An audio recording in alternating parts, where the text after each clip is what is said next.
there is a lot to get to in book 9. So let's start out by simply summarizing that it begins with Satan circling the earth, deciding which animal he's going to impersonate. And he chooses the serpent because he thinks a talking snake would be the most believable. His concern was that if he had chosen a beast a little bit more brutish, it would have been immediately suspicious that some possessing entity was causing it to talk, and that if he takes the form of a serpent, Adam or Eve might be willing to believe that the serpent could figure out how to talk on its own, or from eating the fruit. So here at the beginning of book 9, first thing I want to talk about here, the frivolity of the day's labor in Eden. And I think one of the important things in book 9, and it's been one of the important things all along, is whether or not Eden is really Eden. Do we envy these people? Do we wish we were living their life? Okay, so first of all, remember, it is very much a garden. Okay, this is not a farm, it's a garden.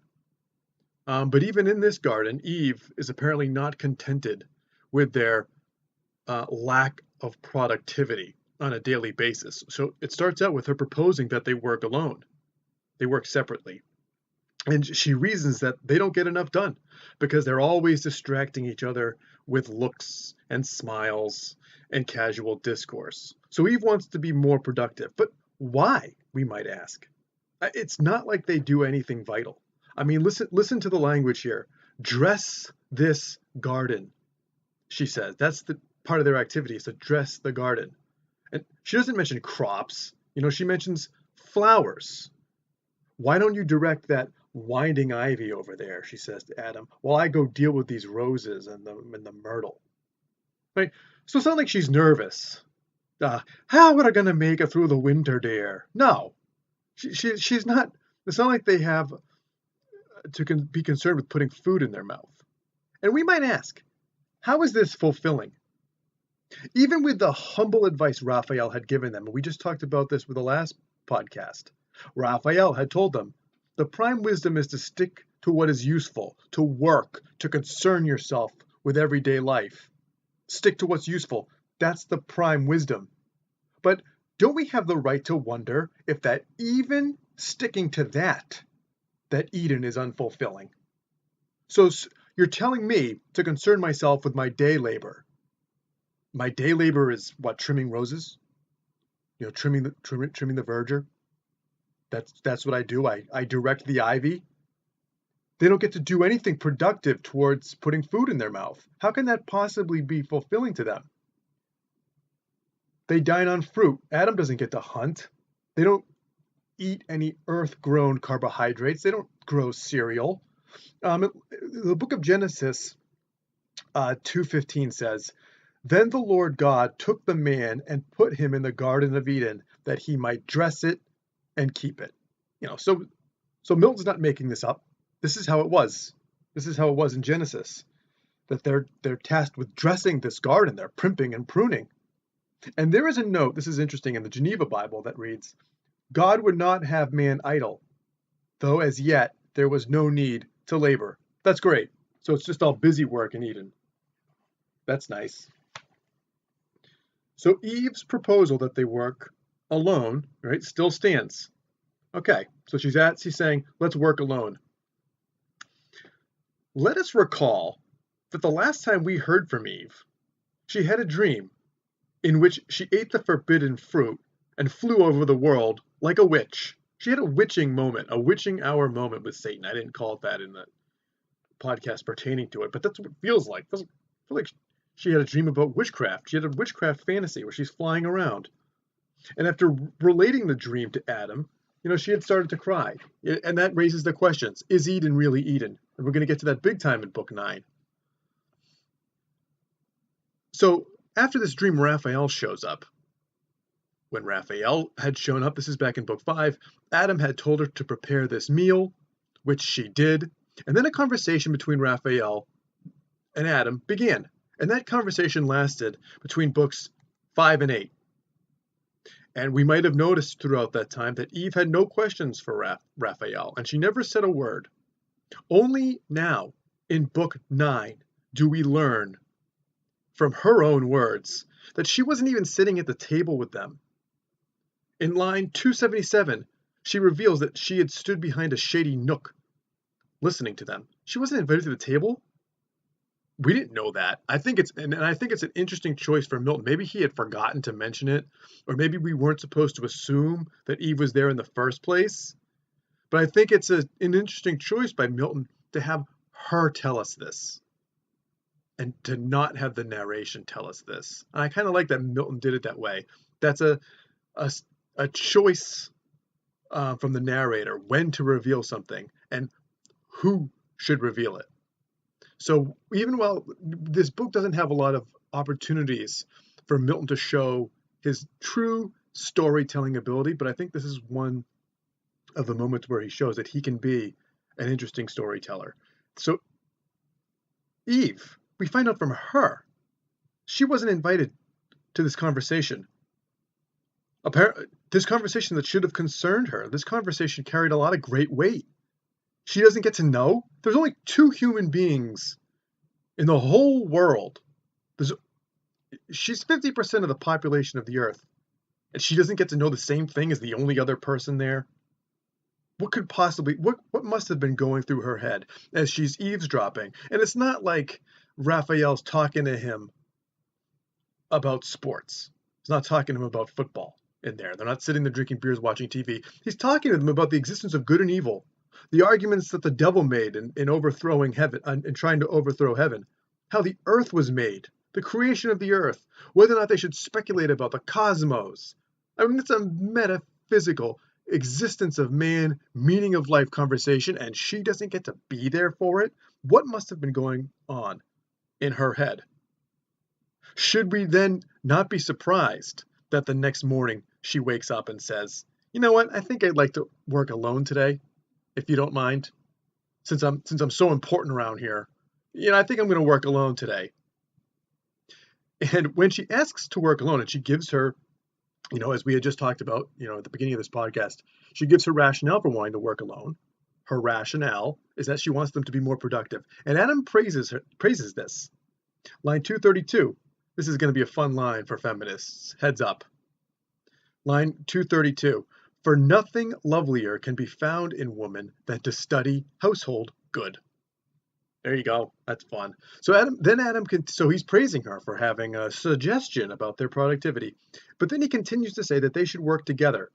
And in line 258, he adds that their foe, meaning Satan, will find his, quote, best advantage, unquote, when they are asunder is the word he uses. They're stronger when they're together, he looks to suggest. So in answering this, it seems like they're in a little bit of a marital quarrel. It's in kind terms. They're nice. But a quarrel it is. And I just as a kind of an amusing concept here in book 9. There's one part where she addresses him. Yeah, let's see. What does she say? Offspring of heaven and earth, and all earth's Lord. This is how she addresses him. I think these two need to learn some more succinct terms of endearment. I think they can invent the word honey, darling, dear at some point. Offspring of heaven and earth and all earth's Lord. That's a mouthful. Okay, so she responds to him.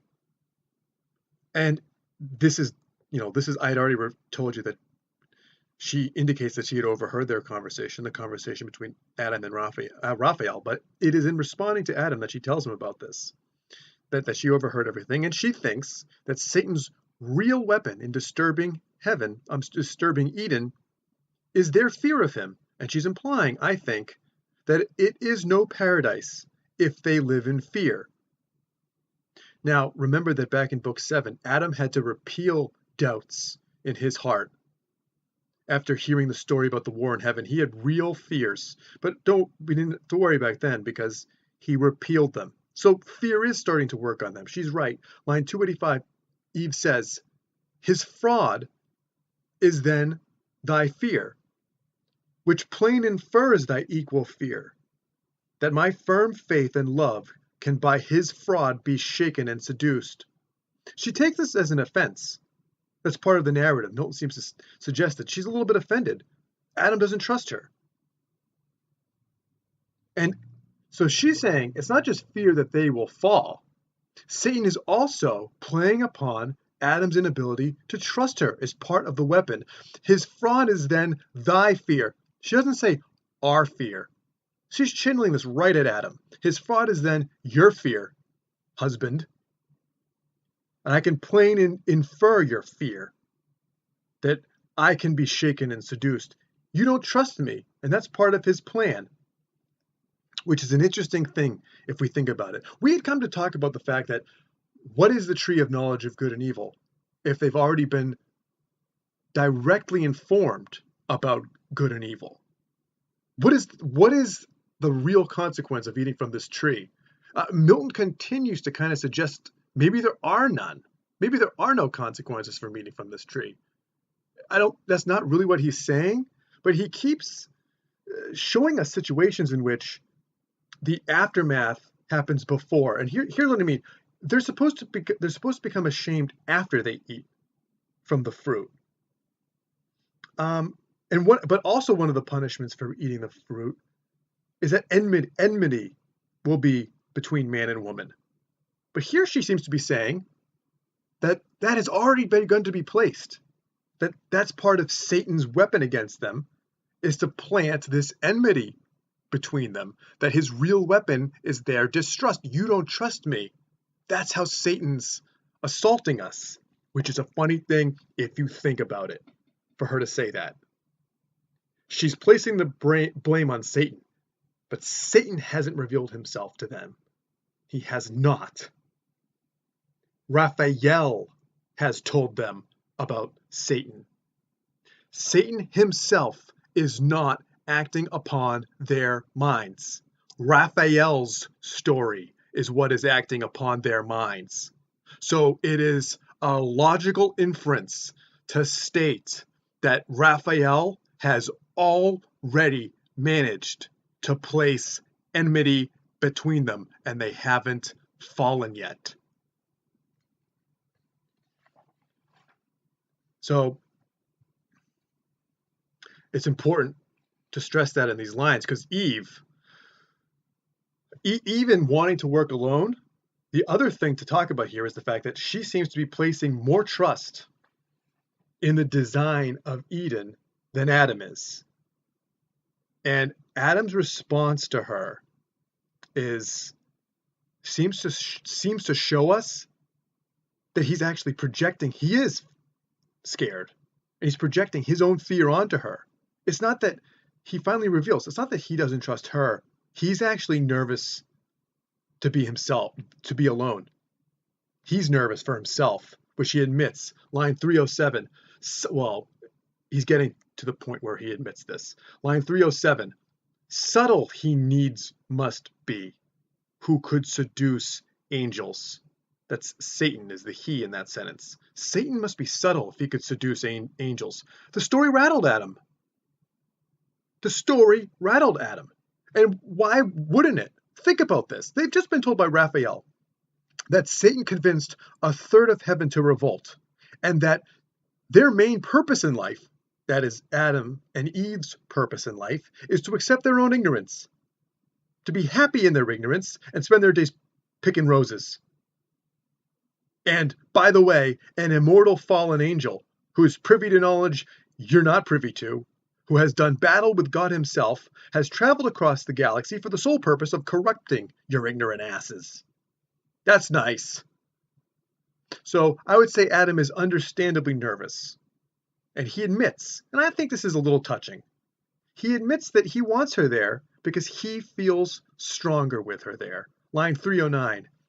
I, from the influence of thy looks, receive access in every virtue, in thy sight more wise, more watchful, stronger.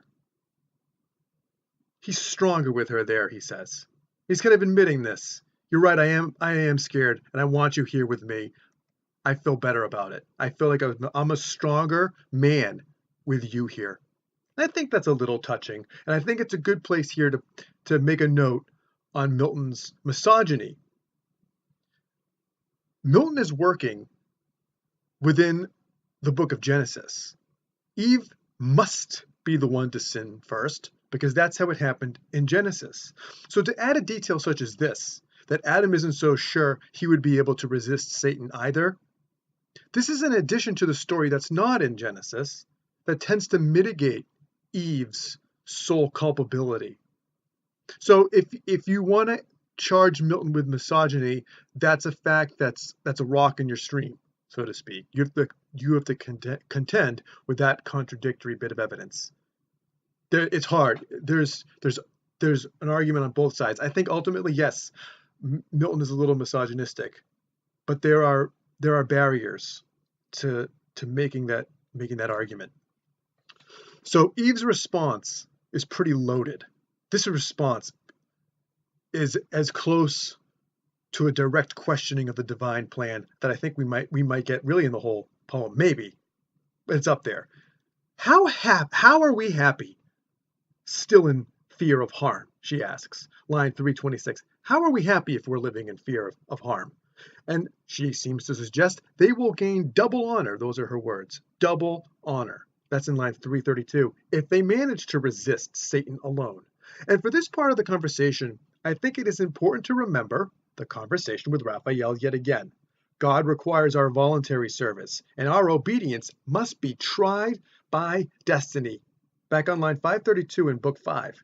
We must be tried, or else God has no use for us. God has no use for necessitated service. We must have free will, and what is the point of having free will if we do not resist and if we're never exposed to temptation? So Adam and Eve, she's just accepting the inevitable if you think about it. Eve is basically saying, bring it on. He gave us free will. We're going to be tempted. Let's do it. Let's go get some double honor for each other and prove that we can say no to Satan. Then a big line comes in 337. Let us not then suspect our happy state, left so imperfect by the Maker wise. Well, she's basically directly stating that if they are not equipped to defend themselves from temptation, then God created an imperfect Eden. And remember, too, that what's funny, they're supposed to be innocent still, so they cannot blaspheme. They're innocent.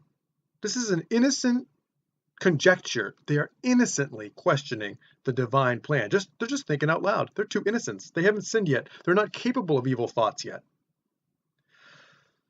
And then Eve continues along that line.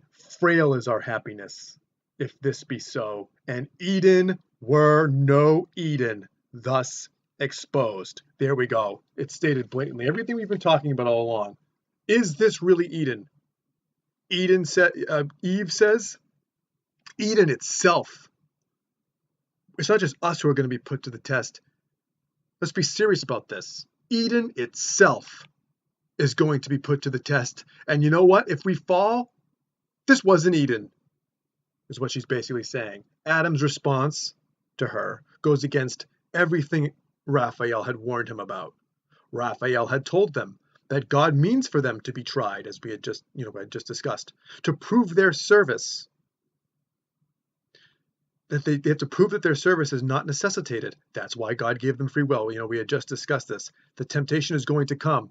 But Adam clearly fears for their ability to resist and says in line 364, seek not temptation then, which to avoid were better.